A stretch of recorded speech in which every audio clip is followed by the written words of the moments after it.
Во время отчетного доклада за 2019 год в прямом эфире руководству предприятия ТО «Водный ресурс и маркетинг» поступило много вопросов. На самый актуальный из них ответил председатель наблюдательного совета предприятия Анарбек Орман. Один из вопросов касался разделения графы по услуге водоснабжения в едином платежном документе.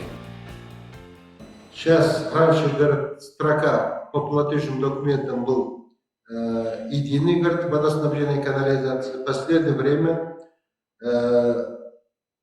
платежный документ поступает на водоснабжение отдельной строкой, по канализации другой.